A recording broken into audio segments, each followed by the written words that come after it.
ආයුබෝවන් ළමයි. ආයුබෝවන් වැඩ. ආයුබෝවන් වැඩ. ආයුබෝවන් වැඩ. අපි අද දහල් ශ්‍රේණියේ 14 වෙනි ඒකකයේ කියන්නේ ජීවයේ අඛණ්ඩතාවය කියන ඒකකයේ සාකච්ඡා කරමු. අද මම කතා කරන්න බලාපොරොත්තු වෙන්නේ ශාකවල ප්‍රජනනය කියන කොටස. දැන් අපි බලමු ශාකවල ප්‍රජනනය කියන්නේ මොකක්ද කියලා. එතන ඉඳලා බලමු ශාකවල ප්‍රජනනය කියන කොටස සාකච්ඡා කරමු.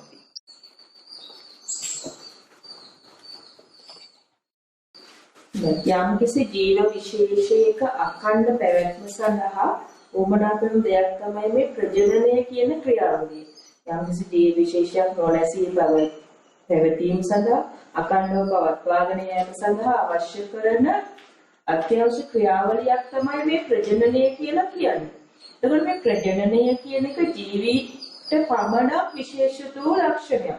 වල 6 පන්තියේදීම ඊළඟට තියෙනවා ජීවීන්ගේ ලක්ෂණ ගැන. 10 පන්තියේදී ප්‍රතිසල පාඩමදී ඉගෙනගත්තා මේ ජීවීන්ගේ ලක්ෂණයක් තමයි මේ ප්‍රජනනය කියන ක්‍රියාවලිය.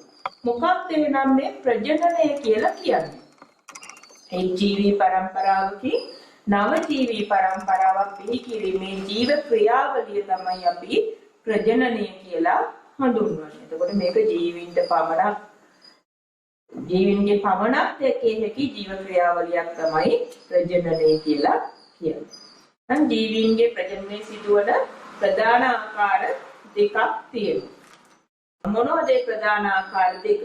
එකක් තමයි අලිංගික ප්‍රජනනය, අනිත් එක ලිංගික ප්‍රජනනය.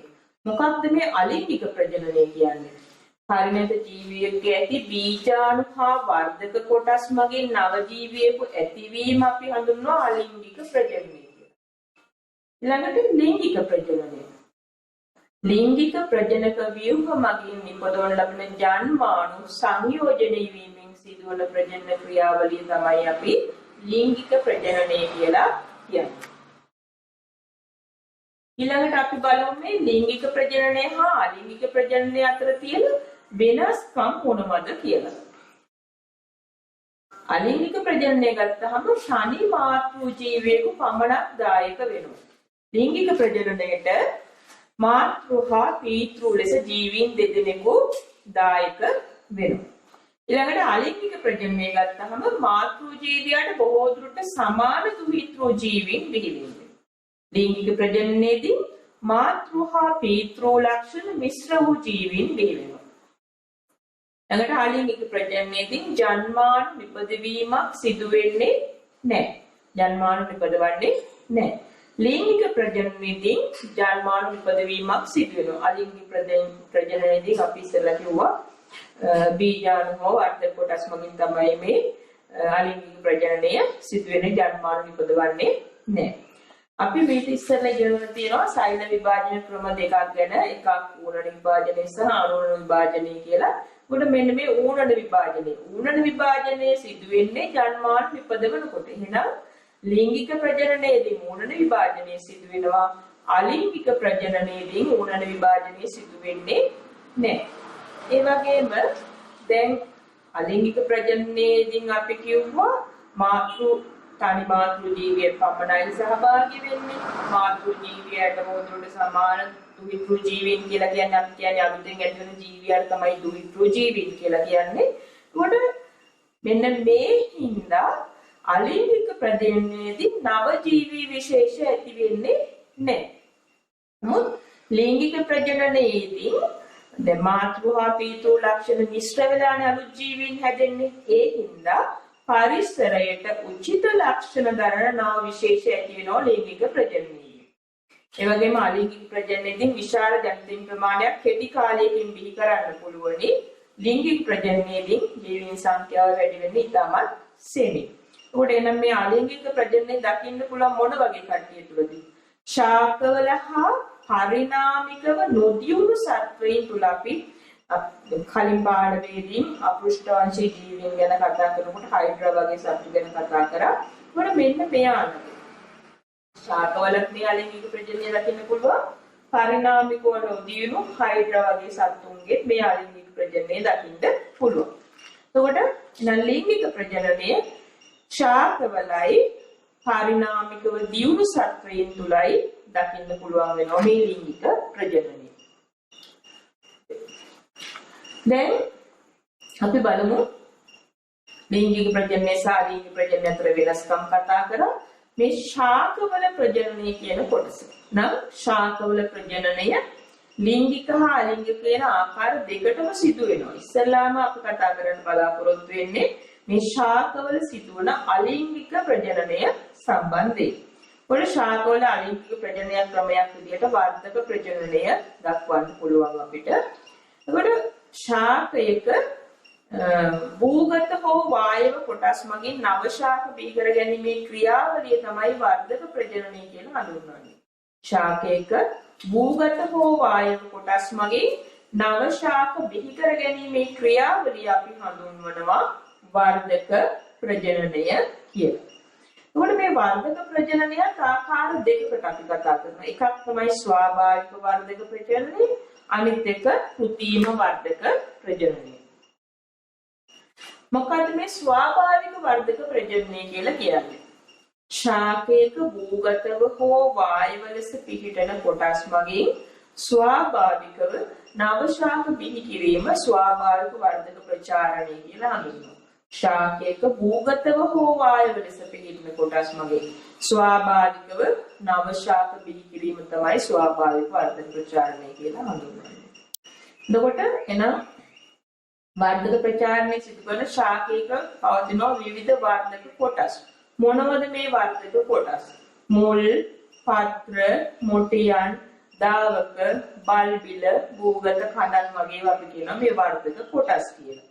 එතකොට මුල් මගින් බිහි වෙන ශාක. ඔයාලා දන්නවා ප්‍රචාරණය වෙන ශාක කරපිංචා, බෙලි, peer වගේ ශාක. මේවා මුල් මගින් අලුත් පැල ඇති වෙන ශාක ඔයාලා දැකලා තියෙනවා ඔය ස්වභාව පරිසරයේදී. ඊළඟට පත්‍ර මගින් අලුත් ශාක පැලැන් කරනවා. අක්කපාන, බිගෝනියා, කඩුපොල් වගේ ශාක. මොටියන්. මොනවද මේ මොටියන් කියලා කියන්නේ? පස තුල ගිලුණු පාදීය කොටසින් හටගන්න පැල තමයි අපි මේ මොටියන් කියලා හඳුන්වන්නේ. එතකොට ගොයම්, කෙසෙල්, අන්නාසි වගේ අලුත් පැල ඇති වෙනවා මේ මොටියන් මගින්. අපි දාවක කියලා කියනවා පසට මේ පොළවට සමාන්තරව පස මතු පිට දිවෙන ශාක කොටස්. මේවා ආගන්තුක මූල් මගින් පොළවට සම්බන්ධ වෙලා තියෙන මේ දාවක. එතකොට බොටුකොළ, බතල, උඳු පියලේ වගේ ඒවා අපි දාවක විදිහට හඳුන්වනවා. ඊළඟට බල්බිල. බල්බිල කියලා කියන්නේ අපි පුෂ්ප අංකුරයක් හරි වර්ධක අංකුරයක් හරි විකරණය වෙලා හැදිච්ච විශේෂ ප්‍රජනක ව්‍යුහයක් තමයි අපි මේ බල්බිලයක් කියලා කියන්නේ. අන්නාසිවල හන, හොඬල වගේ ඒවා මේ බල්බිල වලට උදාහරණ වෙනවා. ඊළඟට භූගත කඳන්. දන්නවා පොළව තුල තියෙන කඳන් භූගත කඳන්. අපි පසුව මේ භූගත කඳන් ගැන කතා කරනවා. උදාහරණ විදිහට ගත්තම කහ, ඉඟුරු, ලීක්ස් වගේ ඒවා භූගත කඳන් වලට උදාහරණ. භූගත කඳන් කියලා අපි කිව්වා ශාකවල පොළව තුල හට ගන්නා කඳන් භූගත කඳන් කියලා කිව්වා. ඒකවල මේ භූගත කඳන් වල බාහිර පෙනුම අනුව මේක හතරකට වෙන් කරලා තියෙනවා කොටස්. රයිසෝමය, කෝමය, බල්බය, ස්කන්ධ, ආකන්ද කියලා. ඔයාලට මේ දකින්න හම් වෙනවා ඒකට උදාහරණ කීපයක්. රයිසෝමයට උදාහරණයක් ඉඟුරු, කහ වගේ ඒවා. ඊළඟට කෝමයට උදාහරණ හබරල. ඊළඟට බල්බේ ගත්තාම බල්බේට උදාහරණ ලුණු, රතු ලුණු, ලීක්ස් වගේ ඒවා. ඊළඟට ස්කන්ධ ආකන්ද උට උදාහරණ අර්ධාපල්, ඉන්නල වගේ ඒවා. මෙතන තියෙනවා වෙනම ওই ක්‍රියාපටික උදාහරණ රාශිය. රයිසෝමේ, ඉඟුරු, කහ, සරණ, කෙසෙල්, අරහත් වගේ දේ. කෝමය, හබරල, කිරියල, ගහල, කිඩාරම් වගේ උදාහරණ කීපයක් මතක තියාගන්න ඕනේ ඔයාලා. රයිසෝමය, කෝමය ඔය භූගත කඳන් වර්ග හතරටම අදාළව. ඊළඟට බල්බය, රතු ලුණු, ලොකු ලුණු, ලීක්ස්, ස්කන්ධාකාර දෙකට අතර ලීක්ස් නෙමෙයි එක. එතන වැරදීමක් තියෙන්නේ. අර්ථාපල් කියලා වෙනස් වෙන්න ඕනේ. ස්කන්ධාකාර කියන එකේ අර්ථාපල් ඉන්නන කියලා ඒ දෙක හදාගන්න ලීක්ස් නෙවෙයි ඈ. එතන පොඩි වැරදීමක් වෙලා තියෙනවා. ඒකට භූගත කන්දන් වගේ හිතුවට කාර්යයන් මොනවද? භූගත කන්දන් වල ආහාර සංචිත කරනවා. දැන් අපි දන්නවා ඔය කියපු දේවල් වලින් අපි ආහාර විදිහට ගන්න දේවල් ඔක්කොම වගේ තියෙනවා. ආහාර සංචිත කිරීම. ළඟට අහිතකර කාලතරණය කිරීම. මොකද මේ අහිතකර කාලතරණය කිරීම කියන්නේ? ඉඩෝර කාලයක් මේගයක් වගේ ආපුවම මේවා පොළව යට එහෙමම තියෙන උඩ පොළවෙන් උඩ තියෙන ශාක කඳ වාය කඳ මැරුණට පොළව යට තියෙන ශාක කොටස භූගත කඳ කොටස එහෙමම තියෙනවා. ඊට පස්සේ වර්ෂාව ලැබුණාම නැවතත් මේකෙන් පැල ඇතිවෙනවා. ඒ කියන්නේ අහිතකර කාලකරණය කිරීම කිව්වේ. ඊට පස්සේ වර්ධක ප්‍රජනනයේ සිදු කරලා අපි දන්නවා මේ භූගත කඳන් කියන අපි දැන් ඔය කිව්වේ මේ ගුරු කහ වගේ දේවල් අතුළු ලොකුණු හැමෙටු ඒවා සිටවල අලුත් පැල ලබා ගන්න පුළුවන්. ඊළඟට අපි දැන් මේ කතා කරේ ස්වාභාවික වර්ධක ප්‍රජනන ක්‍රම ගැනනේ. ඊළඟට කෘත්‍රිම වර්ධක ප්‍රචාරණය කියන්නේ මොකක්ද? මිනිසාගේ මැදිහත් වීමකින් සිදු කරගන්නා ශාක බෝ කර ගැනීම තමයි අපි කෘත්‍රිම වර්ධක ප්‍රචාරණය කියලා කියන්නේ. මිනිසාගේ මැදිහත් වීමකින් සිදු කරගන්නා ශාක බෝ කර ගැනීම. තමයි මම කතා කරන දේ ඔයාලට ඇහෙනව නේද? ඔව් මැඩම්. හරි. මිනිසාගේ මැදිහත් වීමේ සිදු කරගන්නා ශාක බෝ කර ගැනීම කෘත්‍රිම වර්ධක ප්‍රචාරණය කියලා හඳුන්වනවා. කෘත්‍රිම වර්ධක ප්‍රචාරණ ක්‍රමات අපි හතරක් යටතේ කතා කරනවා. එකක් අතු කැබලි මුල් ඇද්දවීම, අතු බැඳීම අපි ලේයර් කිරීම කියලා හඳුන්වනවා. බද්ධ කිරීම සහ පාටක රෝපණය. එතකොට මේ අතු බැඳීම ආපව ක්‍රම දෙකක් යටතේ භූමි අතු බැඳීම සහ වායව අතු බැඳීම කියලා කතා කරනවා. බද්ධ කිරීමත් ආපව ක්‍රම දෙකක් යටතේ අංකුර බද්ධය සහ පිකිලි බද්ධය කියලා හඳුන්වනවා. අතු කැබලි මුල් ඇද්දවීම මේක ඔයාලා සාමාන්‍යයෙන් ගෙවල් වලදී කරන දේවල් අලුත් දේවල් නෙවෙයි. එතකොට මොකද්ද මේ අතු කැබලි මුල් ඇද්දවීම? මව් ශාකයෙන් ලබාගත් අතු කැබලි සිටු වීමෙන් නව ශාක බෝ කර ගැනීම අපි හඳුන්වනවා අතු කැබලි මුල් ඇද්දවීම කියලා. අතු කැබලි කිරීමේදී සලදන කරුණේ කියන්නේ ශාකයකින් අතු කැබලි සෙටවන්න අතක් කපා ගන්නකොට මොනවද අපි සලකා බලන කරුණු?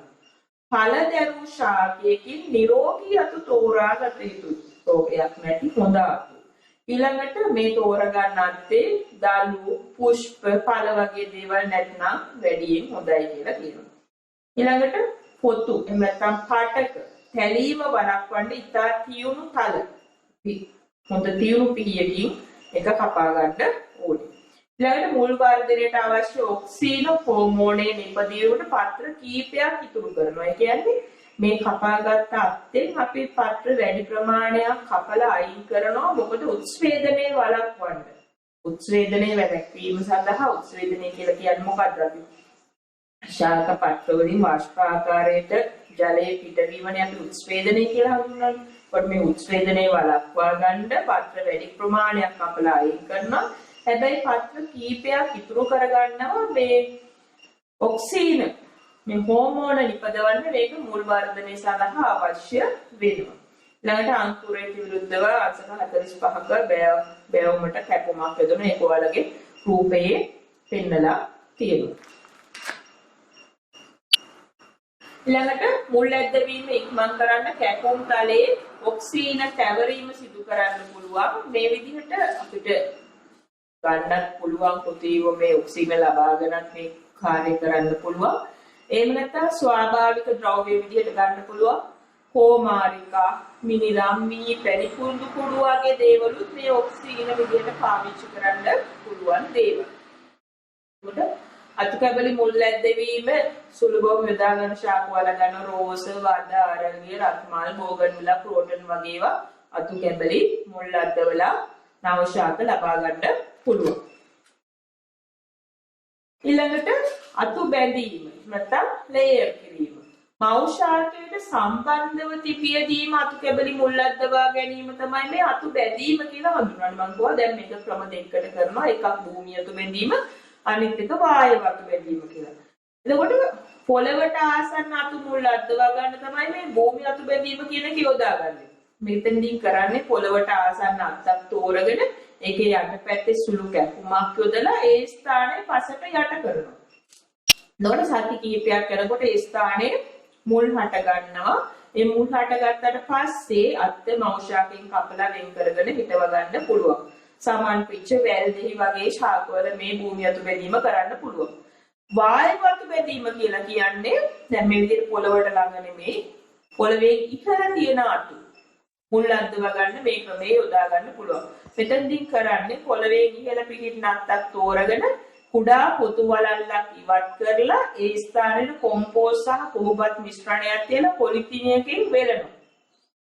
උඩ සති කීපයක් කරනකොට මේ ස්ථානයේ මුල් හට ගන්නවා. ඊට පස්සේ මේ අත්ත මෞෂාකයෙන් වෙන් කරලා අරගෙන හිටවන්න පුළුවන්. දෙලුම්, දෙහි, පේර, ජම්බු වගේ ශාකවල මේ විදිහට වායු අතු බැඳීම කරන්න පුළුවන්. ඔයාලා දැන් මේ රූප දෙකෙන් දකින්නේ භූමි අතු බැඳීම සහ වායු අතු බැඳීම සිදු කරලා තියෙන ආකාර දෙකක්. අපි ගෙවල් වලදී මේවා හදා බලලා ඇති ඔයාලා මේ ඉස්සෙල්ලා. හරි. ශාක අතු බැඳීම මගින් අත් කරගත හැකි වාසි මොනවද? බීජ නිපදවීම හොඳින් සිදු නොවන ශාක බෝ කරගන්න පුළුවන්. ඒ වගේම එකවර පැල කීපයක් ලබා ගන්න පුළුවන්. ඊළඟට අපි බද්ධ කිරීම කියන ක්‍රමය බලමු. ශාකයක අංකුරයක් හෝ රිකිල්ල එම විශේෂයෙන්ම හෝ බන්දුතා ඇති ශාකයේ විශේෂයක ශාකයකට පටක සම්බන්ධයක් ඇතිවන පරිදි සම්බන්ධ කිරීම තමයි අපි මේ බද්ධ කිරීම කියලා හඳුන්වන්නේ. එහෙනම් පස මෙතනදී පසට සම්බන්ධ ශාක කොටස අපි හඳුන්වනවා ග්‍රාහකය කියලා. ඊළඟට වෙනස් ශාකයකින් ලබාගෙන ග්‍රාහකයට බද්ධ කරන අංකුරය හෝ රිකිල්ල අපි හඳුන්වනවා අනුජය කියන නමින්. ඔයාලා මේ වචන පැහැදිලිව හඳුනා ගන්න ඕනේ. මොකද විභාග වලට උත්තර ලියන වෙලාවලට මේ වචන වැදගත් වෙනවා. අර්ථය තේරුම් ගන්න මේ වගේදී. පසල සම්බන්ධ ශාක කොටස පොළේ තියෙන ශාකයේ කොටස තමයි අපි හඳුන්වන්නේ ග්‍රාහකය කියලා. පිටින් එනලා ඒකට සම්බන්ධ කරන අංකුරේ හරි රිකිල්ල හරි තමයි අපි හඳුන්වන්නේ අනුජය කියලා. එතකොට මේ ශාක බද්ධ කිරීමේදී සිදුවෙන්නේ ග්‍රාහකයේ සහ අනුජයේ කැම්බියම් පටක මගින් ඒවා එකිනෙක සම්බන්ධ වීම. එතකොට මේ විදිහට බද්ධ කිරීම කරන්න පුළුවන් වෙන්නේ කැම්බියම් පටකයේ සහිත ඒ කියන්නේ ද්විබීජපත්‍රී ශාක වලට පමණයි බද්ධ කරන්න පුළුවන්. ඒක බීජපත්‍රී ශාක බද්ධ කිරීම සිදු කරන්න බැහැ.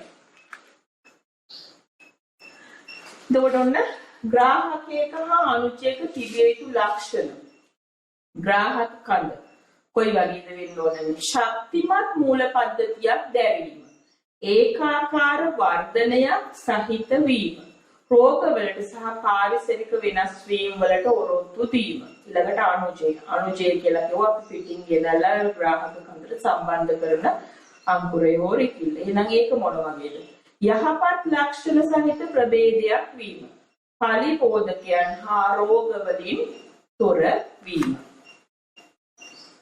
එතකොට මේ බද්ධ කිරීමත් අපි ක්‍රම දෙකකට කතා කරනවා කිව්වා. අංකුර බද්ධය සහ රිකිලි බද්ධය කියලා. එතකොට අංකුර බද්ධය. අංකුර බද්ධය කියලා කියන්නේ ග්‍රාහක ශාකයක අංකුරයක් අනුජ ලෙස තෝරාගෙන ග්‍රාහකයකට බද්ධ කිරීම. රිකිලි බද්ධය කියලා කියනවා ශාක රිකිල්ල අනුජ ලෙස තෝරාගෙන ග්‍රාහකයකට සම්බන්ධ කිරීම. එතකොට මේ අංකුර බද්ධයේදී අපි කොහොමද කරන්නේ? සජීවී අංකුරයක් බද්ධ පිහියක් ආධාරයෙන් කපා වෙන් කර ගැනීම. ඊට පස්සේ අපි ග්‍රාහකයේ පොළේ තියෙන ශාකයේ කැපුමක් යොදලා කැපුම තුළට අංකුරය ඇතුල් කිරීම. ඊපස්සේ මේ ස්ථානය පොලිතින් පටි වලින් පහළ සිට ඉහළට වෙලීම. ඇයි මේ පහළ සිට ඉහළට වෙලාන්නේ? මේකට ජලය ඇතුල් වීම වැළැක්වීම සඳහා. ටික දිනකට පසු අංකුරේ කොළ පාටින් වර්ධනය වෙන අවස්ථාවේ එම වෙලුම ලිහලා අංකුරේ පිටතට සිටින සේස් තබා නැවත බෙදීම. ඊට පස්සේ සති 3කට පමණ පසු අංකුරේ හොඳින් වර්ධනය වී ඇතනම් බද්ධ කළ ස්ථානයේ සෙන්ටිමීටර් 15ක් පමණ ඉහළින් ග්‍රාහකයේ කඳ කපා ඉවත් කිරීම. දැන් ග්‍රාහකයේ කිව්වේ පොළවේ තියෙන ශාකයනේ.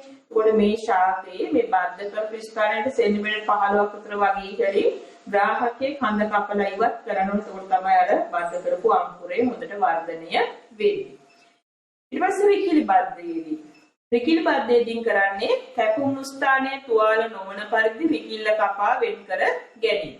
පස්සේ කැම්පියම ස්පර්ශ වෙන පරිදි විකිල්ල ග්‍රාහකයට සම්බන්ධ කිරීම.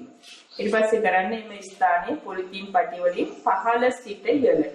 පහළ සිට ඉහළට වෙලන්න හේතුව තමයි ජලය ඇතුල් වීම වළක්වා ගැනීම සඳහා මේවා හොඳින් මතක තියාගන්න ඕනේ. පහළ සිට ඉහළට වෙලීම. ඔයාලගේ බහුවර්ණ ප්‍රශ්නවලදී එහෙම ඕවා පාඩලවලා දෙනවා ඔයාලට මේ පහළ සිට ඉහළට වෙලීම වගේ වෙනස් කරලා දෙන්න පුළුවන්. අර අදාළ නොවන වාක්‍යයේ වැරදි වාක්‍යෙම තෝරන්න.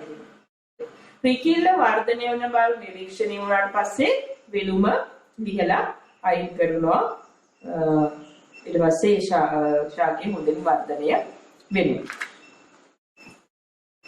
එතකොට මේ රූප සටහන දෙකකින් පෙන්නලා දෙනවා අංකුර බද්ධයේ සහ විකිලි බද්ධයේ පියවර ටික. අපි දැන් අර පියවරෙන් පියවර කියපු දේවල් තමයි මේ රූප සටහන් දෙකෙන් වලට පෙන්වුම් කරලා තියෙන්නේ.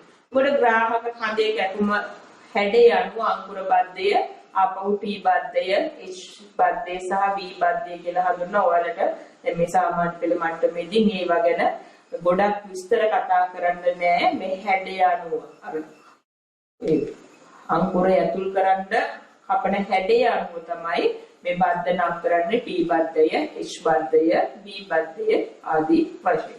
ඒකට ග්‍රාහකයේ සහ අනුජයේ කෙරවල කපා ගන්න හැඩය අනුව විකිලි බද්ධයත් ක්‍රම කීපයක් තියෙනවා. ඒකෙන් ආරූප බද්ධය සහ කුඤ්ඤ බද්ධය කියලා ක්‍රම හඳුන්වනවා. ඒ නම් මතක තියාගන්න වැඩි විස්තර ගොඩක් අවශ්‍ය වෙන්නේ නැහැ. ශාක බද්ධ කිරීමේ වාසි මොනවද? එකක් තමයි අනුජයට හිමි ලක්ෂණ සහිත දුහිතෘ ශාක ලබා ගැනීමට හැකියි. අපි දැන් අනුජය ගන්නකොට කිව්වා යහපත් ලක්ෂණ සහිත ශාක යක් අනුජය විදිහට ගන්න ඕනේ. ඒකට රෝග වලින් තොර නිරෝගී ශාකයක් වෙන්න ඕනේ. නම් දැන් ඉස්සරහට දැන් ශාකයේ බද්ධ කරපුවම අනුජයේ තමයි වර්ධනය වෙන්නේ. නේද? අනුජයට හිමි ලක්ෂණ සහිත දුහිතෘ ශාක ලබා ගන්න. ඒක තමයි අපි අර කිව්වේ යහපත් ලක්ෂණ සහිත ශාකයක් තෝරගන්න ඕනේ කියලා අනුජයේ විදිහට දුහිතෘ ශාක ලබා ගන්න පුළුවන්. ඊළඟට ශක්තිමත් මූල පද්ධතියක් සහිත රෝගවලට ප්‍රතිරෝධී ශාක ලබා ගන්න පුළුවන්. ඉස්සෙල්ලා කියෝනේ ග්‍රාහකයේ ශක්තිමත් මූල පද්ධතියක් තියෙන ශාකයක් තෝරගන්න ඕනේ කියලා. රෝග වලට ප්‍රතිරෝධී ශාක ලබා ගන්න පුළුවන්. ඊළඟට බීජ නිපදවීම හොඳින් සිදු නොවන ශාක බෝ කරගන්න පුළුවන්. ඒක විශේෂ වාර්තයක්. බීජ නිපදවීම හොඳින් සිදු නොවන ශාක බෝ කරගන්න පුළුවන් මේ බද්ධ කිරීම මගින්. මේ බද්ධ කිරීමේ අවාසි තියෙනවා. මොනවද මේ අවාසි? ආයු කාලය කෙටි මේ ශාකවල. ළඟට සියලුම ශාක වලට බද්ධ කිරීම කරන්නත් බෑ. පස්සේ අපි දැන් කිව්වනේ මේක බීජපත්‍රී ශාකයෙම බද්ධ කරන්න බෑ. ඒකට සියලුම බීජපත්‍රී වල හැම එකක්ම බද්ධ කරන්න බෑ. ළඟට දැවමේ වටිනාකම අඩු වීම. ළඟට කන්න එකදී ලැබෙන සාපේක්ෂ ඵලදාව අඩු වීම. මෙන්න මේ වගේ අවාසි තියෙනවා බද්ධ කිරීමේදී. ඊළඟ ක්‍රමේ වර්ධන ප්‍රචාරණ ක්‍රමයේ විදිහට අපි හටක රෝපණය කියන්නේ මොකක්ද කියලා බලමු. ශාකයකින් ලබාගත් ඕනෑම ජීවි වර්ධක පටක කොටසක් පාලනය කළ තත්ත්ව යටතේ රෝපණ මාධ්‍ය තුල වගා කර මාතෘ ශාකයට ප්‍රවේණිකව සර්ව සම නව ශාක බිහි කර ගැනීමේ ක්‍රියාවලිය පටක රෝපණය කියන හඳුන්වනවා. අපි අපෝ බලමු වාක්‍යය. ශාකයකින් ලබාගත් ඕනෑම ජීවි වර්ධක පටක කොටසක් පාලනය කළ තත්ත්ව යටතේ රෝපණ මාධ්‍ය තුල වගා කර මාතෘ ශාකයට ප්‍රවේණිකව සර්ව සම නව ශාක බිහි කර ගැනීමේ ක්‍රියාවලිය පටක රෝපණය ලෙස හඳුන්වනවා. මෙතනදී අපිට වචන කීපයක් වැදගත් වෙනවා. මේ ක්ලෝණය. මොකද්ද ක්ලෝණය කියලා කියන්නේ? පටක රෝපණ ක්‍රමයෙන් මගින් ලබාගත් නව ශාක තමයි අපි ක්ලෝන කියලා හඳුන්වන්නේ.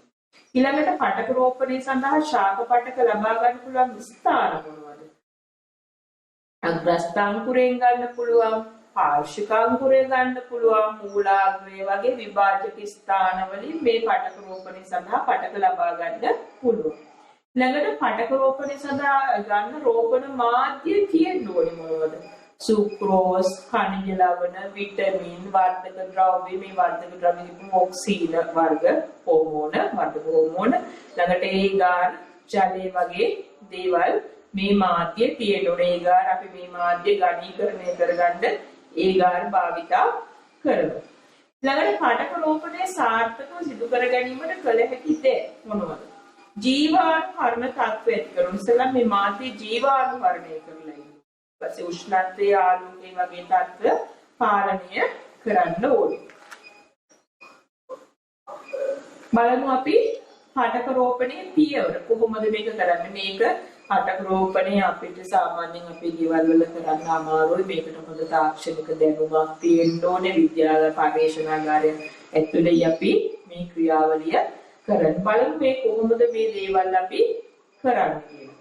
මෞෂාකයෙන් ලබා ගන්නා වර්ධක පටක කොටස රෝපණ මාධ්‍යයේ තැන්පත් කිරීම. බලන්න ඔයාලට පහළ රූප සටහනකින් මේක පියවරෙන් පියවර පෙන්නලා තියෙනවා. මෞෂාකයෙන් ලබා ගන්නා වර්ධක පටක කොටස විතර මේ කැරට් අලයක් පෙන්නලා තියෙනවා ඔයාලට. එතකොට මේ වර්ධක දන්නවා කැරට් අලය කියලා කියන්නේ ඇත්තටම මේ මුදුන් මුලනේ. මුදුන් මුලේ ආහාර තැන්පත් කරලානේ අලේ බවට පත් වෙලා තියෙන්නේ. ඒකට මෞෂාකයෙන් ලබා ගන්නා වර්ධක පටක කොටස රෝපණ මාධ්‍ය තැන්පත් කිරීම. අපි අර කලින් කියපු රෝපණ මාධ්‍ය පෝෂණ ද්‍රව්‍ය අඩංගු රෝපණ මාධ්‍ය තැන්පත් කිරීම. මේ වර්ධක පටක කොටස කිනකේ නම් නව පටකයක් හැදෙනවා. ඒ කිනකෙන් අලුත් මුල් සහ අංකුර වර්ධනය වෙන්න ඉඩ සලස්වනවා. ඒක ඔයාලගේ උපසටහනේ පෙන්වන්න කරලා කියනවා.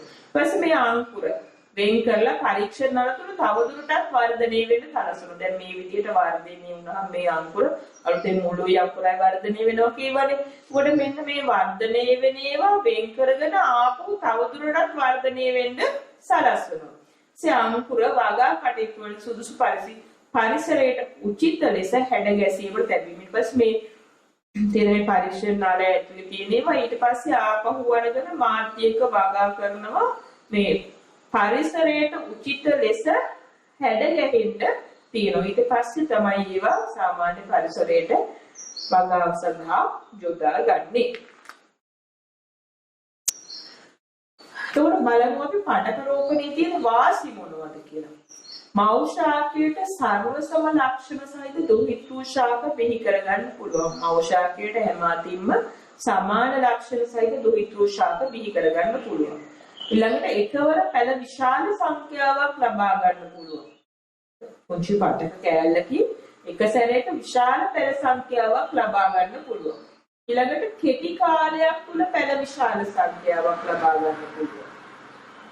අනිත් එක තමයි කුඩා ඉඩ ප්‍රමාණයක් තුල නිරෝගී පැල විශාල සංඛ්‍යාවක් බෝ කරගත හැකි වීම. මේක දැන් අපි පරීක්ෂණාගාරයක් ඇතුලේ අපි කරන්නේ පොඩි ඉඩ ප්‍රමාණයකින් නිරෝගී පැල විශාල සංඛ්‍යාවක් බෝ කරගන්න පුළුවන්.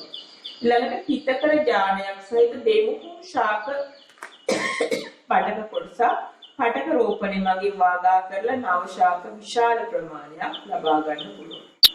හිතකර ඥාන සහිත වැඩි අස්වැන්නක් ලබා දෙන විශාල පළ ලබා දෙන රෝග වලට නිරෝධ දෙන මේ වගේ ශාක වලින් අලුත් පටක රෝපණය මගින් අලුත් ශාක විශාල ප්‍රමාණයක් ලබා ගන්න පුළුවන් වෙනවා මේ පටක රෝපණය මගින්. ඊළඟට අපි බලමු වර්ධක ප්‍රජනනය මගින් සැලසෙන වාසි මොනවද කියලා. අපි දැන් මෙච්චර වෙලා කතා කරේ වර්ධක ප්‍රජනනය ගැන. ඊළඟට ස්වාභාවික වර්ධක ප්‍රචාරණ ක්‍රම සහ කෘත්‍රිම වර්ධක ප්‍රචාරණ ක්‍රම ගැන කතා කරා. මේ වර්ධක ප්‍රචාරණය මගින් සැලසෙන වාසි මොනවද? පළවෙනි එක තමයි බීජ නිපදවීම හොඳින් සිදු නොවන ශාක බෝ කරගත හැකි වීම. බීජ නිපදවීම හොඳින් සිදු නොවන ශාක බෝ කරගන්න පුළුවන්. ඊළඟට මෞෂාකයට සමාන ලක්ෂණ සහිත දුහිතෘ ශාක ලබා ගන්න පුළුවන්. මෞෂාකයට සමාන ලක්ෂණ සහිත දුහිතෘ ශාක කියවේ අපි අලුතින් ලැබෙන ශාකයෙන් දුහිතෘ ශාකකින් ලබා ගන්න පුළුවන්. ඊළඟට ඉක්මනින් ඵල ලබා ගන්න හැකි ශාක බෝ කරගන්න පුළුවන්. ඉක්මනින් ඵල ලබා ගන්න හැකි ශාක බෝ කරගන්න පුළුවන්. ඊළඟට රෝග හා පරිබෝධ හානි වලට ප්‍රතිරෝධී ප්‍රභේද හඳුනාගෙන බෝ කළ හැකියි. අපි කිව්වේ බද්ධ කිරීමෙන් පුළුවන්. ඊළඟට පටක රෝපණය වගේ ක්‍රමවලින් මේ රෝග හා පරිබෝධ හානි වලට ප්‍රතිරෝධී ප්‍රභේද හඳුනාගෙන බෝ කරගන්න පුළුවන්. ඒ වගේම අහිතකර පරිසර තත්ත්වවලට ඔරොත්තු දෙන ප්‍රභේද සකස් කරගන්න පුළුවන්. අහිතකර පරිසර තත්ත්වවලට ඔරොත්තු දෙන ප්‍රභේද සකස් කරගන්න හැකි වෙනවා. බයි වර්ධක ප්‍රජනනයේ ආවාසිත තියෙනවා. නව ප්‍රභේද ඇති නොවීම. මොකද හැම වෙලාවෙම මෞෂාකයේ සමාන ලක්ෂණ සහිත දුහිතෘෂාක තමයි ලබා ගන්න පුළුවන් මේ වර්ධක ප්‍රජනනයේ මගේ. තනි ජීවියෙක් විතරනේ මේකට සහභාගී වෙන්නේ. එතකොට ලක්ෂණ මිශ්‍ර වීමක් වෙන්නේ නැහැ. එහෙනම් නව ප්‍රභේද ඇති නොවීම මෙන්න මේ වර්ධක ප්‍රජනනයේ තියෙන අවාසිදායක තත්ත්වය. ඊළඟට අපි බලමු ශාකවල ලිංගික ප්‍රජනනය ගැන. පරිණත ශාකයක ලිංගික ප්‍රජනක ව්‍යුහවල නිපදවන ජන්මානු සංයෝජනයෙන් සෑදෙන බීජ මගින් නව ශාක බිහි කර ගැනීම තමයි අපි මේ ලිංගික ප්‍රජනනය කියලා හඳුන්වන්නේ. පරිණත ශාකයක ලිංගික ප්‍රජනක ව්‍යුහවල නිපදවන ජන්මානු සංයෝජනයෙන් සෑදෙන බීජ මගින් නව ශාක බිහි කර ගැනීම. එතකොට මේ ශාකවල ලිංගික ප්‍රජනක ව්‍යුහය අපි හඳුන්වනවා පුෂ්පය කියලා. ශාකයක තියෙන ලිංගික ප්‍රජනක ව්‍යුහය අපි හඳුන්වන්නේ පුෂ්පය කියලා.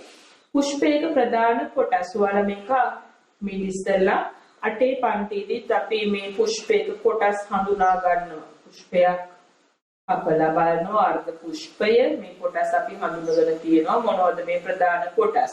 මණිය, මුකුටේ මෙතන අපි කියන දලපත්‍ර වලය, කුමංගය, ඒක තමයි අපි රේණුව කියන්නේ, ජායංග. මෙන්න මේ ප්‍රධාන කොටස් 4ක් තියෙනවා පුෂ්පයක. දෝල් බලන්න මේ පුෂ්පයක ප්‍රධාන කොටස් ටික ඔයාලා දකින්නවා. ඉස්සලාම ගත්තහම මේ ජායාංගය කොටසටයි තියෙනවා කීලය, කලංකය සහ ඩිම්බ කෝෂය කියන කොටස්.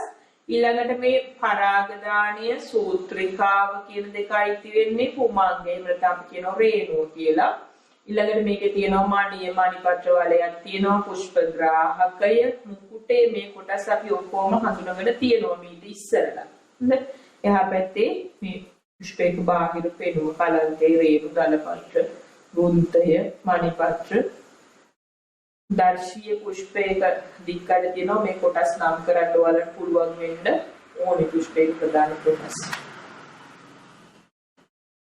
ඊළඟට බලමු අපි මේ එක්කේ පුෂ්ප කොටසේ ස්වභාවය මොකක්ද, මේ මගින් හිටවන කාර්යය මොකක්ද කියලා. සරලව මණිය. මණිය කියලා කියන්නේ මණිපත්‍ර කීපයකින් හැදිලා තියෙනවා. පුෂ්පයේ පිටතින්ම පුෂ්ප ග්‍රාහකයේ මත වලයාකාරව පිටලා තියෙනවා, කොළ පාටයි. එහෙනම් මොකද්ද මේකේ කාර්යය? ලපටි කාලයේදී අභ්‍යන්තර පුෂ්ප කොටස් වලට ආරක්ෂාව සැලසීම. ලපටි කාලයේදී අභ්‍යන්තර පුෂ්ප කොටස් වලට ආරක්ෂාව සැලසීම. ඔයාලා දැකලා තියෙනවා මේ වදමල් වල එහෙම මල පිපෙන්න ඉස්සරලා මේ වගේ මණිපත්‍ර වලින් ආවරණය වෙලා තියෙන හැම එකම තියෙනවා. මම මේක උදාහරණයක් කිව්වේ. ඊළඟට මුකුටය. මුකුටේ අපි දලපත්‍ර වලේ කියලා කියනවා. දලපත්‍ර කීපයකින් හැදිලා තියෙනවා. පුෂ්පයක මණියට ඇතුළතින් පිහිටනවා සුදු හෝ වර්ණවත්. මොකක්ද මේකේ කාර්යය? ලපටි අවධියේදී අභ්‍යන්තර පුෂ්ප කොටස් වලට ආරක්ෂාව සැලසීම. ලපටි අවධියේදී අභ්‍යන්තර පුෂ්ප කොටස් වලට ආරක්ෂාව සැලසීම. ඊළඟට පරාගණය සඳහා කෘමී සතුන් ආකර්ෂණය කරගැනීම. පරාගණය සඳහා කෘමී සතුන් ආකර්ෂණය කරගැනීම. ඔයාලා මේ එක්කේ පුෂ්ප කොටසේ සිදුවන කාර්යයන් වෙන වෙනම අවබෝධ කරගන්න ඕනේ. වල විභාග වීම ඕලියන්නේ. ඊළඟට කුමංගය. එහෙම නැත්නම් රේණුව. පුෂ්පයක තියෙන පුරුෂ ප්‍රජනක ව්‍යුහය කුමංගය රේණුව කියලා කියනවා. මේකේ කොටස් දෙකක් තියෙනවා. පරාගදානිය සහ සූත්‍රිකාව කියලා. එතකොට පරාගදානිය තුල පරාග කෝෂ තියෙනවා, වගේ පරාග තියෙනවා. නම් මේකේ කාර්යය මොකද්ද? ශාකවල කුම් ප්‍රජනක සෛලස ක්‍රියා කරන පරාග නිපදවන්නේ මෙන්න මේ පරාගධාරී මඟි. එතකොට ජායංගේ පුෂ්පයක තියෙන ස්ත්‍රී ප්‍රජනක ව්‍යුහය තමයි අපි මේ ජායාගේ කියන්නේ. ඒක ප්‍රධාන කොටස් තුනයි. කීලේ කලංකය ඩිම්බ කෝෂය කියලා. ඩිම්බ කෝෂය තුල ඩිම්බ තියෙනවා. එහෙනම් මේකේ කාර්යය වෙනවා පුෂ්පවල ජායා ප්‍රජනක සෛල ලෙස ක්‍රියා කරන ඩිම්බ නිපදවන්නේ මෙන්න මේ ඩිම්බ කෝෂය ඇතුලේ. පුෂ්පවල ජායා ප්‍රජනක සෛල හඳුන්වනවා ඩිම්බ කියලා. ඒවා නිපද වෙන්නේ මෙන්න මේ ඩිම්බ කෝෂය තුල. ඊළඟට පුෂ්පයක පොල් සහ ජායා කොටස් පිටින ආකාරයෙන් පුෂ්ප කොටස් දෙකකට බෙදනවා. ඒවා තමයි ද්විලිංගික පුෂ්ප සහ ඒකලිංගික පුෂ්ප.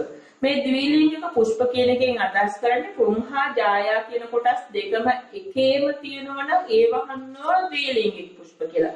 උදාහරණ විදිහට ගත්තම වද, කතුරු මුරුංගා, වැල් දොඩම් වගේ දේවල්. ඒකලිංගික පුෂ්ප කියලා කියන්නේ පුං හා ජායා කියන කොටස් දෙකෙන් එක් කොටසක් පමණක් තියෙන ඒවා හඳුන්වනවා ඒකලිංගික පුෂ්ප කියලා. ආපහු ඒ කොටස් දෙකකට වෙන වෙනවා පුමංගී පුෂ්ප සහ ජායාංගී පුෂ්ප කියලා. එතකොට පිරිමි කොටස් විතරක් තියෙනවා නම් පුමංගී පුෂ්ප කියලා කියනවා. පුමංගේ විතරයි කියන්නේ. බලන්න මේ වට්ටක්කවල බොරු මල් මේ වගේ ගෙඩි හටගන්නේ නැහැ.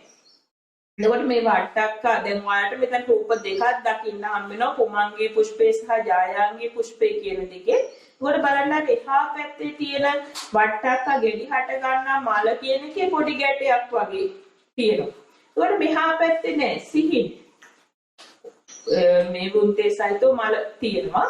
එතකොට මෙන්න මේ බොරු මල් මේ වගේ ගෙඩි හට ගන්නේ නෑ. අපි කියන පිරිමි මල් කියලා කියන බොරු මල්. එතකොට වට්ටක්කා ගෙඩි හට ගන්නා මල සහ බොරු මලේ වෙනස හඳුනා ගන්න. ඊළඟට මේ බඩේරුමු ගත්තම බඩේරුමු වල ආග්‍රයේ පිපෙන මල ශාකයේ ආග්‍රයේ පිපෙන මල තමයි අපි මේ පුමංගී පුෂ්පය කියලා හඳුන්වන්නේ. වල කරල් හට ගන්නා මලේ හැපෙත රූපේ පෙන්ලා දෙනවා. මේක ඔයාලට වෙනස හඳුනාගත්තාම ඔයාලා ශාකයක් එක්ක මම මේක බොරු මල මේක ගෙඩි හට ගන්නා මලක් කියලා වෙනස හඳුනා ගන්න පුළුවන් වෙන පුමංගී පුෂ්ප ජායාංගී පුෂ්ප කියලා ඒකලිංගික පුෂ්ප අපි ආපහු කොටස් දෙකකට වෙන් කරලා තියෙනවා. උදාහරණ කීපයක් මතක තියාගන්න. මේ හැම දෙයක්ම ඔයාලට වැදගත්. ඊළඟට ඒකලිංගික පුෂ්ප ශාකවල පිහිටීමන ශාක කොටස් දෙකකට. දැන් අපි කියවනේ පුමා පිරිමි කොටස් විතරක් පිහිටන්නේ ඒවා පුමංගී පුෂ්ප, ගෑනු කොටස් විතරක් පිහිටවන ජායාංගී පුෂ්ප. එතකොට මේ විදිහට මේ ඒකලිංගික පුෂ්ප ශාකවල පිහිටන ආකාරය ශාක ආපහු වර්ග දෙකයි. ඒක ගෘහී ශාක සහ ද්විගෘහී ශාක. මොනවද මේ ඒක ගෘහී ශාක කියලා කියන්නේ? පුමංගී පුෂ්ප හා ජායාංගී යන පුෂ්ප දෙවර්ගයේම එකම ශාකේ හට ගන්නවා නම් ඒක ගෘහී ශාක.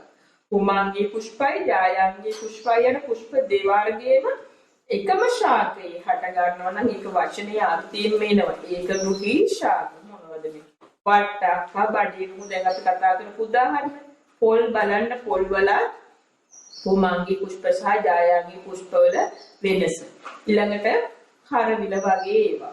ඊළඟට මේ ද්විගෘහී ශාක කියන්නේ මොනවද? පුමංගී පුෂ්ප හා ජායාංගී පුෂ්ප යන පුෂ්ප දෙවර්ගයේ වෙන වෙනම ශාක දෙකක හට ගන්නා ශාක වල පැපොල් වල එහෙම දැකලා තියෙනවා. පැපොල් වල බොරු මල් කියලා රෑන් වගේ හැදිලා තියෙන මල් වල රූපේ දකින්නේ. අපි ඒවට කියනවා බොරු මල් කියලා. ගෙඩි හට ගන්න නෑ ඒ වගේ. ඒවා පුමංගී පුෂ්ප. පල්ලෙහින් තියෙනවා ඔයාලා ගෙඩි හට ගන්නා මල් කොහොමද පැපොල් වල. හරි. ඊළඟට මේ වැලිස්නේරියා වගේදී. එතකොට මේවා වෙන වෙනම ශාක දෙක හට ගන්න. එහෙනම් ඒවා ද්විගෘහී ශාක. එකම ශාකේ හට ගන්නවා නම් ඒවා ඒකගෘහී ශාක. හැම දෙයකටම උදාහරණ මතක තියාගන්න වචනේ අර්ථයත් එක්කම. ඊළඟට අපි බලමු මොකද්ද මේ පරාගණය කියලා කියන්නේ. පරාගණය කියලා අපි හඳුන්වනවා පුෂ්පයක පරිණත පරාග. දැන් අපි පරාග නිපදවනවා අපි පරාගධානියේ පරාග නිපදවනවා කියලා කියවනේ. ඒතකොට මේ පුෂ්පයක පරිණත පරාග එම විශේෂයෙන්ම පුෂ්පයක කලංකය මත තැන්පත් වීමේ ක්‍රියාවලිය අපි හඳුන්වනවා පරාගණය කියලා. පුෂ්පයක පරිණත පරාග එම විශේෂයෙන්ම පුෂ්පයක කලංකය මත තැන්පත් වීමේ ක්‍රියාවලිය පරාගණය. පරාගණය සිදුවන ආකාරය අනුව අපි ක්‍රම දෙකකට කතා කරනවා. ස්වපරාගණය සහ පරපරාගණය කියලා. මොකක්ද මේ ස්ව පරාගණය කියන්නේ? පුෂ්පයක පරිණත පරාග එම පුෂ්පයේම කලංකයේ මත තැන්පත් වීමේ ක්‍රියාවලිය ස්ව පරාගණය. පුෂ්පයක පරිණත පරාග එම පුෂ්පයේම කලංකයේ මත තැන්පත් වීමේ ක්‍රියාවලිය හඳුන්වනවා ස්ව පරාගණය කියලා. එහෙනම් පර පරාගණය කියන්නේ මොකද්ද? පුෂ්පයක පරිණත පරාග එම ශාකයේම හෝ එම විශේෂයේ වෙනස් ශාකයක පුෂ්පයක කලංකයේ මත තැන්පත් වීමේ ක්‍රියාවලිය තමයි පර පරාගණය කියලා හඳුන්වන එක ප්‍රොෆෙසර් නම් දෙකකින් වලට පෙන්නලා තියෙනවා. නම් පර පරාගණයෙන් තුලින් ශාක දෙකක ගති ලක්ෂණ මිශ්‍ර වෙන්න ඉඩ සැලසෙන නිසා අලුත් ලක්ෂණ සහිත ශක්තිමත් නව පරම්පරාව බිහි කිරීමට මේ පර පරාගණය කියන දේ උදව් වෙනවා. එතකොට එහෙනම් මේ ස්ව පරාගණයේ වළක්වලා පර පරාගණයේ සිදු කරගන්න ශාක අනුවර්තන පෙන්වනවා. එහෙනම් අපේ ප්‍රශ්නයක් විදිහට අහනවා ඇයි ස්ව පරාගණයේ වළක්වාගෙන පර පරාගණය සිදු කරගන්න ශාකවල අනුවර්තන දකින්න හම්බෙන්නේ කියලා. ඒකට හේතුව තමයි පර පරාගණය තුලින් ශාක දෙකක ගති ලක්ෂණ මිශ්‍ර වීමට ඉඩ සැලසෙන නිසා අලුත් ලක්ෂණ සහිත ශක්තිමත් නව පරම්පරාවක් බිහි කර ගැනීමට මේ පර පරාගණය උදව් වෙනවා. ඒ නිසා තමයි මේ ස්ව පරාගණය වළක්වන අනුවර්තන ශාකවල දකින්න හම්බෙන්නේ. මොනවද මේ අනුවර්තන? ඒකලිංගික පුෂ්ප හට ගැනීම, ස්වවන්‍යතාව, යෝග බාධකතාව, බාහිරාවර්ති රේණු පිහිටීම, අසම පරිණතිය. එහෙනම් ඒකලිංගික පුෂ්ප හට ගැනීම. ඒකලිංගික පුෂ්ප දෙකකින් කිව්වා ජායාංගික පුෂ්ප සහ කුමංගික පුෂ්ප ලෙස පුෂ්ප වෙන වෙනම හට ගැනීම පිට කලින් අපි කතා කරා වට්ටක්කවල තියෙනවා, බඩේලිඟු වල තියෙනවා, පොල් වල තියෙනවා. මේ විදිහට ඒකලිංගික පුෂ්ප, ජායාංගික පුෂ්ප සහ කුමංගික පුෂ්ප කියලා වෙන වෙනමයි පුෂ්ප හටගන්නේ. එතකොට ස්වපරාගණය සිද්ධ වෙන්න බෑ. ඊළඟට ස්වවන්තිතාව. ස්වවන්තිතාව කියන්නේ මොකද්ද? පුෂ්පයක පරාග එම පුෂ්පයේම කලංකයේ මත තැන්පත් වූ විට ඵලහට නොගැනී. පුෂ්පයක පරාග එම පුෂ්පයේම කලංකයේ මත තැන්පත් වූ විට ඵලහට නොගැනී. උදාහරණයක් විදිහට බෑල් ඩොඩා, පැෂන් ෆෘට් දක්වලා තියෙන ස්වවන්තිතාව දක්වන ශාකය. ඊළඟට යෝග බාධකතාව. මොකද්ද මේ යෝග බාධකතාව කියන්නේ? පුෂ්පයක රේණු හා කලංකය එකිනෙකට දුරස්ව පිහිටීම. රේණු හා කලංකය එකිනෙකට දුරස්ව පිහිටීම. ඔයාලට උදාහරණ දීලා තිනවා මිනිමල්, ඕකිඩ්. ඊළඟට බාහිරාවර්ති රේණු පිහිටීම. මොකද්ද මේ බාහිරාවර්ති රේණු පිහිටීම කියන්නේ? කලංකයේ ඍජු ඇති විට රේණු නැවී පිහිටීම හෝ රේණු ඍජු ඇති විට කලංකය නැවී පිහිටීම. උදාහරණ දීලා තිනවා පින්නමල්, ළඟට පික්චර් වගේ උදාහරණ බාහිරාවර්ති රේණු පිහිටීම. ඊළඟට අසම පරිණතිය. අසම පරිණතිය කියන්නේ ජායාංගයට පෙර කුමංගයේ පරිණත වීම, එමෙතන කුමංගයට පෙර ජායාංගය පරිණත දෙක වෙන වෙනම පරිණත වෙන. එතකොට පරිණත නොවූ පරාග කලංකයේ මත තැන්පත් වුණොත් පරාගණය සිදු වෙන්නේ නැත්නම් පරිණත පරාග නොමේරු කලංකයේ මත තැන්පත් වුණොත් මේ පරාගණ ක්‍රියාවලිය සිදු වෙන්නේ නැහැ. උදාහරණ විදිහට දීලා තිනවා බඩේරිඟු, ට්‍රයිඩෙක්ස් වගේ ශාක.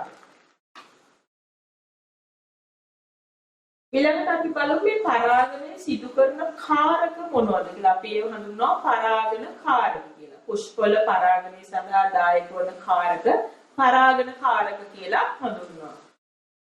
සතුන් මගින්, සුළඟ මගින් වගේම ජලය මගිනුත් මේ පරාගණය සිදු වෙනවා. දොර සතුන් මගින් පරාගණය සිදු වන පුෂ්ප සත්වකාමී පුෂ්ප විදිහට, සුළඟ මගින් සිදු වන වාතකාමී පුෂ්ප විදිහට, ජලය මගින් පරාගණය සිදු වන ජලකාමී පුෂ්ප විදිහට දක්වලා තියෙනවා. වලට උදාහරණ කිහිපයක් මේකේ දක්වලා තියෙනවා. ඊට පස්සේ අපි බලමු මේ එකේ තියෙන අනුවර්තන මොනවද කියලා. මේ විදිහට මේ පරාගණය සිදු වෙන්නේ. බලන්න සත්වකාමී පුෂ්ප කෘමීන් ආකර්ෂණය කර ගැනීම සඳහා දක්වන අනුවර්තන. දැන් පරාගණය සිද්ධ වෙන්නේ සතුන් මගින් නම් ඒ සඳහා කෘමී සතුන්, මේ මැස් සමුල්ලෝ වගේ සතු ආකර්ෂණය කරගන්න ඕනේ. මොනවද ඒකට දක්වන අනුවර්තන? පුෂ්ප සුවඳවත් වීම, ඒ වගේම පුෂ්ප විශාල වීම, පුෂ්ප වර්ණවත් වීම, ළඟට ඔයාලට මේ උදාහරණ පුෂ්ප පෙන්නලා තියෙනවා මෙහා පැත්තේ. ළඟට මధు කෝෂ පිහිටා පැණි පිහිටලා තියෙනවා. ඒකට මේ පැණි බොන්න තමයි මේ ඊමැස්සු සමනලයෝ වගේ සත්තු එන්නේ. ළඟට පරාග ඇලෙන සුළු වීම. එතකොට මේ පැණි බොන්න මේ ඊමැස්සු සමනලයෝ වගේ සත්තු එවිලා වහපුවම උන්ගේ පාදවල මේ පරාග ඇලෙනවා. පරාග ඇලිලා ගිහිල්ලා ඊළඟට තව මලක කලංකේ මේ පරාග තැම්පත් වෙනවා. ළඟට කලංකය ඇලෙන සුළු වීම. ඒකට පරාග ඇලෙන සුළු වීම නිසා කලංකය ඇලෙන සුළු වීම. ළඟට සතුන්ගේ ශාරීරියේ තැවරිය හැකි ආකාරයට රේණු හා කලංකය පිහිටා තිබීම. සතුන්ගේ ශරීරය ගෑවෙන විදිහට රේණු හා කලංකය පිහිටා තිබීම. ළඟට කෘමීන් රවටන හැඩ දැරීම. ඊළඟට වාතකාමී පුෂ්ප පරාගන ක්‍රියාවලිය වඩා හොඳින් සිදු කර ගැනීමට දක්වන අනුවර්තනවල පුෂ්ප ශාකයේ අග්‍රස්තයේ හට ගැනීම. දැන් අපි කලින් කතා කරන්නේ බඩේරු වගේ ශාකවල අග්‍රස්තයේ පුෂ්ප හට ගන්නවා කියලා. එනම් අග්‍රස්තයේ පුෂ්ප හට ගැනීම. ඊළඟට පරාග විශාල ප්‍රමාණයක් නොපිට. මොකද මේ වාතය මගින් පැතිරලා මේක පරාගනයේ සිදු වෙනකොට ওই පරාග ඔක්කොම නිපද වෙන පරාග ඔක්කොම ගිහිල්ලා කලංකිය මත තැම්පත් වෙනවා කියලා අපිට කියන්න බෑ. ඒ නිසා පරාග විශාල ප්‍රමාණයක් නිපදවනවා මේ ශාක. ඒ වගේම තමයි පරාග කුඩා වීම හා සැහැල්ලු වීම. වාතය මගින් පැතිරලා යන මේ පරාග කුඩා හා සැහැල්ලු විදිහට පිහිටලා තියෙනවා. ඊළඟට අතු බෙදුණු කලංක පිහිටීම. අර වාතයෙන් පාවෙලා එන පරාග තැම්පත් වෙන කලංකය අතු බෙදිලා තියෙනවා. ඊළඟට පුෂ්ප මංජරී වශයෙන් يعني මල් පොකුරු විදිහට තමයි මේ මල් හටගන්නේ. පුෂ්ප මංජරී වශයෙන් හට ගැනීම වලට පේනවා මෙතන පුෂ්ප මංජරී බඩේරුඹ පොල්වි වගේ පුෂ්ප මංජරී විදිහට මේවා පුෂ්ප පිහිටලා තියෙනවා. ළඟට ජලකාමී පුෂ්ප ජලයේ මගින් පරාගනය සිදු වන පුෂ්ප. බොහෝ විට ජායාංගී පුෂ්ප සහ පුමංගී පුෂ්ප වෙන වෙනම පිහිටනවා.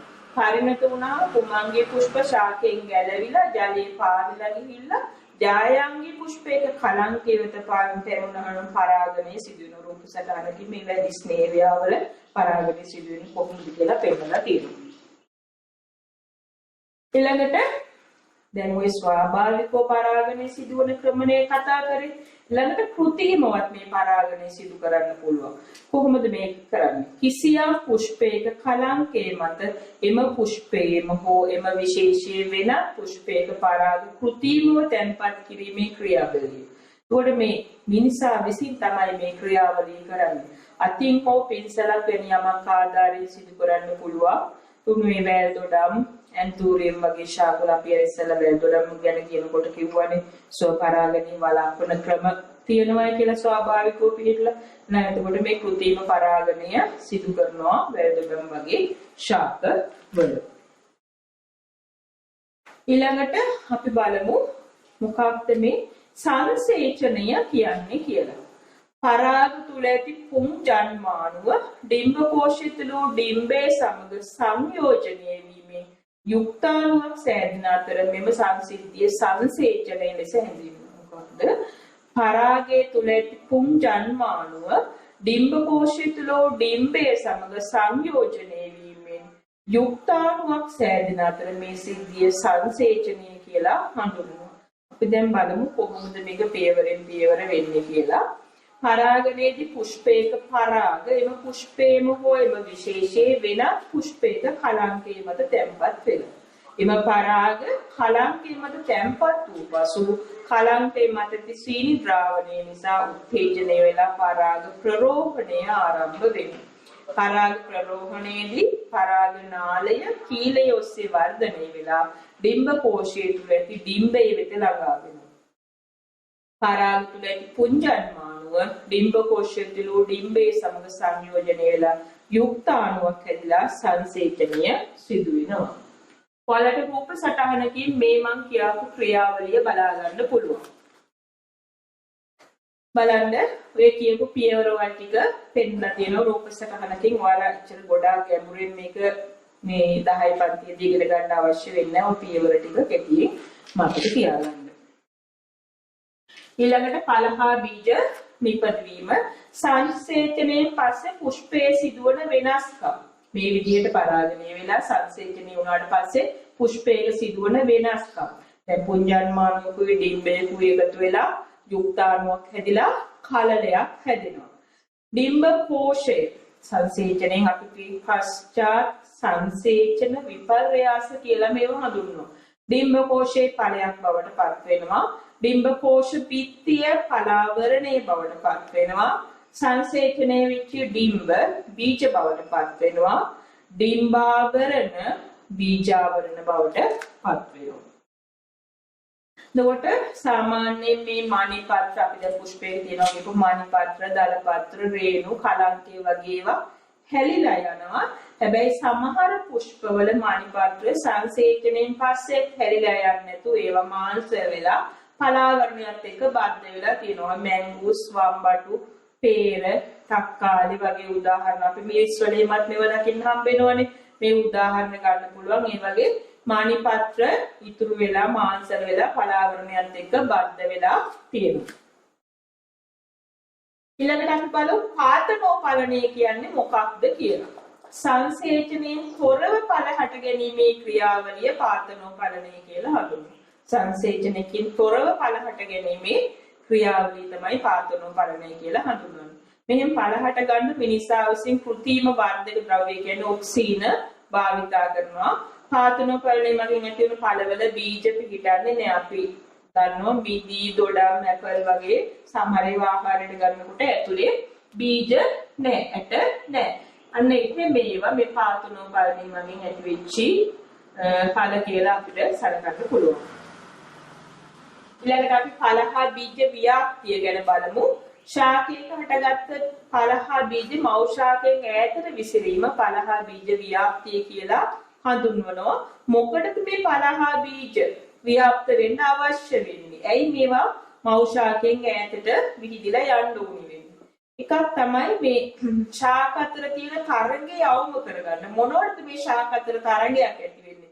පිරුවේලිය, වාතාශ්‍රය, ඉඩකඩ වගේ අත්‍යවශ්‍ය සාධක ලබා ගන්න ශාක අතර තරංගයක් ඇති වෙනවා. මෙන්න මේ තරංගය අවම කරගන්න මේ ඵල හා බීජ මව් ශාකයෙන් ඈතට විසිරලා යෑම අවශ්‍ය වෙනවා. ළඟට නව වාසස්ථාන සොයා ගන්න. ළඟට විවිධත්වයෙන් වැඩි වෙන්න. පාලිබෝධයෙන්ගෙන් හා රෝගකාරකයන්ගෙන් ආරක්ෂා වීම වගේ ක්‍රියාවලිය සඳහා මේ ඵල හා බීජ මව් ශාකයෙන් ඈතට විසිරීම අවශ්‍ය වෙනවා. ඵල හා බීජ ව්‍යාප්ත වන ක්‍රම කීපයක් තියෙනවා. සතුන් මගින්, ජලය මගින්, සුළඟ මගින් සහ ස්ෆෝටන යාන්ත්‍රණය මගින්. එතකොට සතුන් මගින් සිදුවන ඵල හා බීජ ව්‍යාප්තිය දක්වන අණුවර්ධන ඔයාලට රූප සටහනිනුත් මේ කියන දේවල් පැහැදිලි වෙනවා. ආහාරයට ගත හැකි මාංශල කොටස් පිහිටා තිබීම. ළඟට ආකර්ශනීය වර්ණ දැරීම. ඔයාලා මේ හැම එකකටම අණුවර්ධන සහ උදාහරණ දෙක බැගින් දෙක නෙමෙයි මම දැන් උදාහරණ දෙකක් දක්වලා තිබ්බට මීට වඩා උදාහරණ වලට මේ ඇසුරින් හොයාගන්න පුළුවන්. මතක තියාගන්න උදාහරණ 3 ගානේවත්. ඊළඟට ඇලීමට උපකාරන පොකු හෝ රෝමාදිය දැරීම. ඊළඟට සතුන් නොමග යවන හැඩ හා රටා දැරීම. මෙතන පේනවා මේ වලට කුරුමිනියෝ වගේ සත්තු වගේ පේනවා. මේ දරුවෝ වලින්ද මදිටිය කරවිල වගේ දේවල් දාගත්තාම සත්තුන්ගේ හැඩ වගේ තියෙනවා. ඉතින් සත්තු කියලා රැවටිලා හඳ අරගෙන යනවා ශාකයෙන් ඈතට ගෙනිහිල්ලා අරගෙන යනවා. ඒ විදිහට මේවා ව්‍යාප්ත වෙනවා. ඊළඟට සුළඟ වගේ සිදුවන ඵල හා බීජ ව්‍යාප්තියට දක්වන අණුවර්ධන මොනවද? පාවීමට ආධාර වන කෙඳි වැනි ව්‍යුහ දැරීම. ඊළඟට පාවීමට ආධාර වන කටු වැනි ව්‍යුහ දැරීම. ඔයාලා මේවා ස්වභාවයෙන් මේ දැකලා තියෙනවා. මේ ඵල හා බීජ වල මේ කියන අණුවර්ධන දැකලා තියෙනවා. ඊළඟට ඵල හා බීජ ශාකයේ අග්‍රස්තයේ හට ගන්නවා. පාවල යන ලේසි වෙන්න ඈතටම පැතිරලා යන්න ඵල හා බීජ ශාකයේ අග්‍රස්තයේ හට ගන්නවා. ඊළඟට බීජ ඊටාම සැහැල්ලු වීම. ඊළඟට ඵල හා බීජ විශාල ප්‍රමාණයක් ඇතිවීම. ඊළඟට ජලය මගින් සිදුවන ඵල හා බීජ ව්‍යාප්තිය සඳහා දක්වන අණුවර්ධන මොනවාද?